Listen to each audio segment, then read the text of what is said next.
Great to meet you. Nice to meet you too. Where are you located? Well, I'm in Horton, Kansas. Okay, all right. I saw the K-State um uh the poster back there. I'm in Kansas City, Missouri. Ah, yes. I love the city.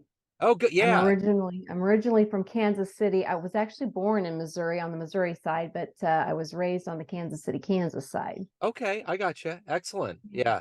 Good deal. Well, we're relatively local here, so it's great to Yeah. meet you. Nice to meet you too. So I want to begin our conversation with what we've lived through for the last 3.5 years or so, going through the pandemic. Okay. How did you get through it, and how did it change you? Well, you know what? I actually just recently moved back to Kansas. So I lived through it, the bulk of it, in Colorado. And so we were all kind of stuffed on top of each other. And I want to tell you that the job that I was in at the time was education, and everything closed down. And so we moved to teaching kiddos online, which was super hard to do Yeah, because we lost that human connection and that human touch, which to me I felt very intrinsically. And I have no doubt that our kiddos felt it as well. To me, I still feel very changed. I think that when folks are out there saying, look, there's that very big mental health piece and component. I think that's something that we have to take very seriously because, I mean, even I as an adult feel it. So I can't even imagine how our kiddos are out there still struggling with it even to this day, just because we need that human connection. So, and when you're used to being with other people on a day to day and just experiencing, the joy of seeing somebody uh, person to person, and just having that, face to face interaction and that touch when you need somebody. I can't even begin to describe how important that still is. You So, know, yeah. I am an IT technician for a large school district, and I know firsthand that no matter how we cut and slice this, there was a 2-year regression with these kids. And Oh, we're, yes. we're so close to this right now. I don't think we've pulled the lens back far enough to analyze the PTSD, but I think it's still kind of reverberating. And, it's just, we're in recovery mode, I think, at this point. Absolutely. And sadly, I don't think any of our school districts nationwide, probably worldwide, have the resources or the funding to allow our students that need to make up the loss of these, 2 years, are going to be able to do anything about it at all. I agree. So I it's agree. it's very sad. Yeah. Yeah. So Yeah. let's get to the essence of what you do on a daily basis. Speaking of school, I'm gonna put you in front of a bunch of third graders, and Okay. one of the kids looks up and says, "Hey, what do you do for a living?" How would you Mhm. answer that child? Well, I would tell them that currently I actually work in the mental health field up in the city. But I just recently left the education profession. I usually typically work with the little ones. Having moved back to Kansas, I will tell you that Kansas right now is just in an absolute mess. I've chosen to move my time over into the mental health field, which is doing a little bit better on the Kansas side. And I actually work with kiddos in the mental health profession. And hopefully, I'm doing a lot of good work uh, in the mental health field. So was it So, hard to come back to Kansas? Because I know every time I leave being somewhere landlocked like Kansas City and I see mountains and serenity and nature, I'm always like, I wish I could see that every day.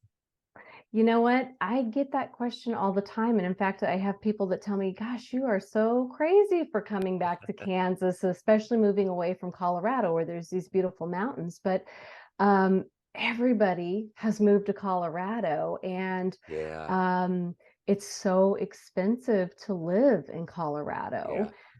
Whereas it's much more affordable to live in Kansas, and there's a lot more space to live in Kansas. yeah. So I kind of had to weigh the options. And I will tell you one thing I've bumped into moving back into Kansas is the cost of insurance, and the benefits and coverage is just appalling compared to what was available out in Colorado.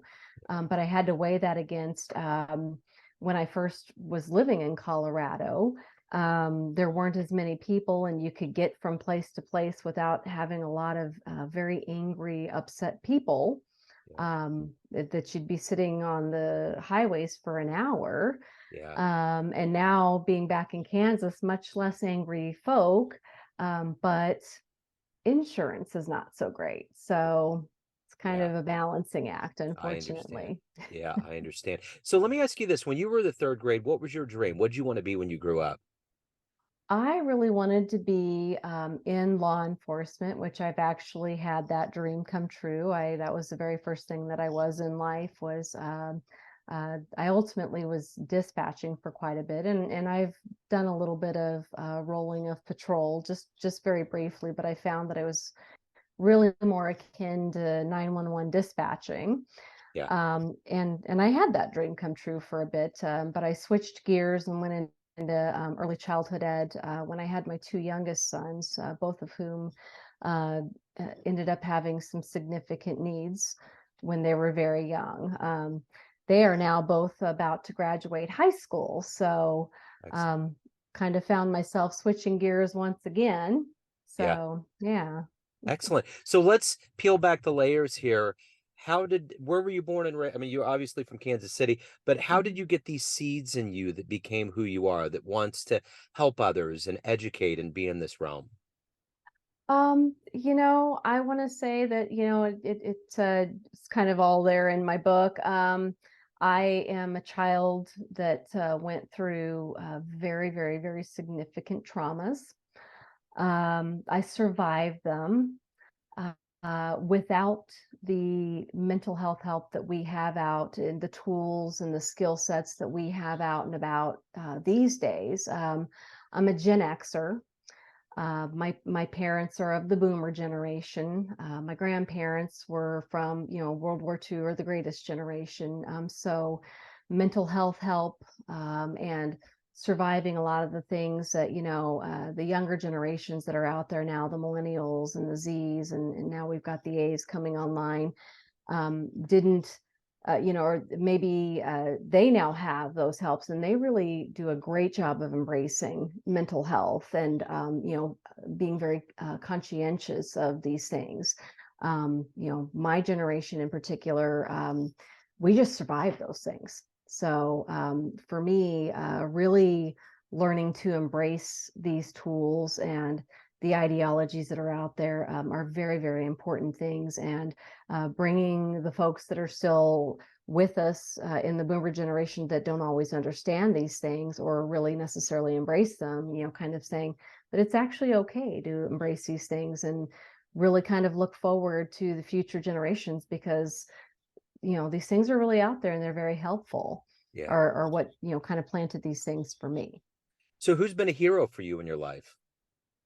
As much as I've suffered and for the mistakes that are out there, I want to say my mother, but really and truly my youngest sister, Yeah. who has had to pick me up along the way through my own mistakes, my own errors. Especially before mental health and tools and things like that have come online. I have to say my sister and then my children above and beyond. They are who I live for, even in my worst, my darkest hours, my times of moving and shifting and not being able to just stop for a moment and say, what is it that I'm running from? Really, it's just myself and not being able to face the traumas that I've had to face. My children. Yeah. So, and my sisters. Yeah. So, but my youngest one in particular. Yeah. Yeah. So let me ask you this. If you can meet anybody alive on the planet right now that you find inspirational and spend some time with them, who would it be? That's still alive and living on the planet. Yeah. Uh, gosh. Uh, I don't think I would pick somebody that's still alive and living on the planet. We can go, we can pick somebody that's not around. I would say Maya Angelou Yeah. because she is like the number one quoted person. You know, she has this saying that the millennials and the Z's love that I always love to expand upon. She has this saying out there that is so fantastic. She says, you know, when we know better, we do better.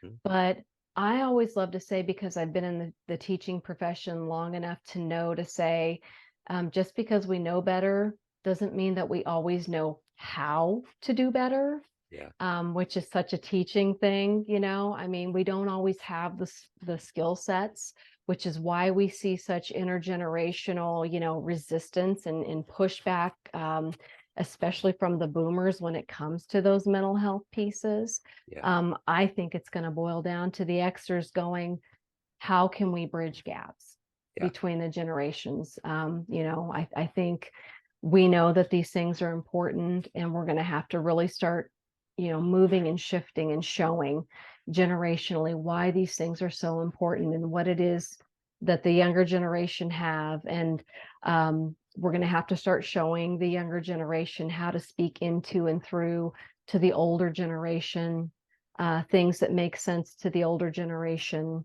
You know, my book is ladled in dark humor and things that the younger generation are like, well, that's so offensive, you know. It is, but that's what the older generation understand, and Yeah. that's what they Right. speak to. You know, when things are taboo, you have to know how to speak in dark humor. Yeah. So, because that's what they will connect to and latch on to. So, and if you want them to start understanding something that you're speaking into and through, you got to speak in ways that they understand in order to get them to move and shift and bring them along. So, Yeah. Very well yeah. said. Yeah, I agree. So, what is your motivation every day? What gets you out of bed? What gets you to want to do the work that you do and to help people? What is that for you? Well, I would love to see, obviously, an end to many of the traumas that I myself have experienced.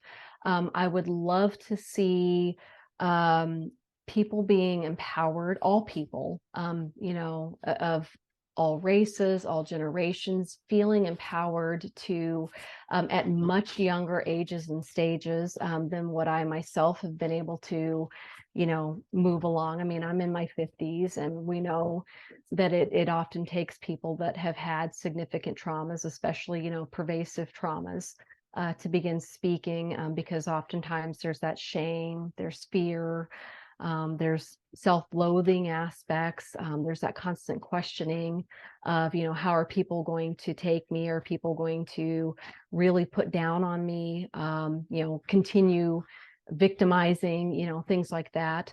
I would love to see headway being made, and there is some happening, but I would really love for that understanding and that compassion to be made. I'd love to see us as humanity to stop or sorry, not wreaking, but raking our LGBTQ plus community over the coals, Yeah. using them to politicize, you know, things, and connecting them unnecessarily into our education systems. I mean, I've been in our education systems, and the things that are out there right now are so appalling, Hmm. and just not okay. Yeah. So I would love to see new systems being built, and our old systems stop existing inside of vacuums. Yeah. It's time, it's past time. Yeah. So I would love to see some new things come out there. And if you work inside of education systems, then I'm sure you know and you see where those problems exist and where there are great things that are existing inside of each of the systems, including, you know, our politics. I mean, there are strong things that happen in each side of these systems that folks can bring forward and certainly set down things that are not helpful, that are, you know, atrocious, no good. You know, we're all human. We all make mistakes. We need to give each other grace, help each other find new ways, new paths forward, through forgiveness, through love, through compassion, through kindness. This is what I'm hoping to see, um, in order to help our children. you Yeah, know, absolutely. because they're the future. They're going to be who has to bring these new systems forward. So Yeah. yeah. So, as an author, what was the first book you read that really made you either want to read more or write at some point? Definitely. I know why the caged bird sings, and it one of the things I actually wrote it in through my book. My mom actually did really give me that book as a Yeah, gift on one of my birthdays, and it was a used copy. It was her used copy, and I just thought it was so brilliant, yeah, brilliantly written. So yeah, it's why I wish she were still around. My yeah, Angelou was still around for me to ask a million questions of and ask her what updates would she give yeah, to her own book, especially given what's going on out in the world these days. I mean, we've got wars and we've got, people acting so nonsensically. And, I bet she would find ways to update and say, you know what, here's some ideas and some, new ways to, think on things yeah, for as sure. well. So, let me ask you this. If you had a dream tonight, you ran into a 20-year-old version of yourself, and you could give that young version of Mhm, you a piece of advice based on the wisdom you've gained up to this point, what advice would mhm. you give your younger self? Um, be still for a while. And, I mean, you don't have to keep running from place to place, job to job, person to person. You're doing a lot of damage to other people, to yourself, unnecessarily. Uh, Recognize, be brave, take on the pain right here, right now, and just be still. Yeah. That's what I So, would do. of all the things you've done and overcome in your life, what are you the proudest of? Um, I want to say that I'm probably the proudest of eventually allowing myself some healing time, allowing myself compassion towards myself, and in ways that I could, that self forgiveness, that self loathing, and to the extent that not only was I able to forgive myself, that I was truly able to forgive others. Even if you read through my book, the people that harmed me the absolute most, I was able to forgive them and even understand that, people don't hurt or harm other people unless they themselves at some point have absolutely been hurt or harmed themselves, at some place and some time. I mean, unless, of course, they really and truly suffer some sort of, psychopathy. We know this to be true. So you may not always get the answers as to the why from somebody. In my case, the people that really and truly harmed me the most significantly have been deceased for a while now.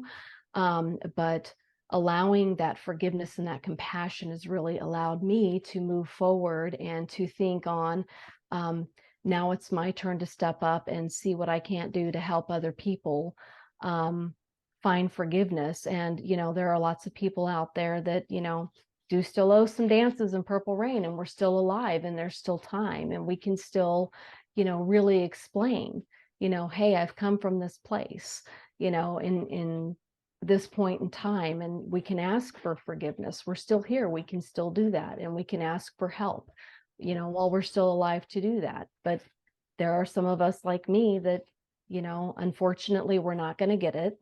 It is what it is. And, I mean, I think that's kind of maybe goes along with that cancel culture piece out Yeah. there that, it's certainly easy to look at a person and say, you know what, I don't like your messaging and I'm going to cancel you. But then we're not really doing the hard work, right? Yeah. We're not really willing to do the hard work and that piece of, I've got to really stop here and think about what it is that's, so hurtful in this time, in this space. And so, yeah, I Yeah. think that's what I would do. So everyone out there has a perception of you, family, friends, clients, colleagues, readers of your book, but you ultimately run the show. What's your Yeah. perception of you? Who do you think you are?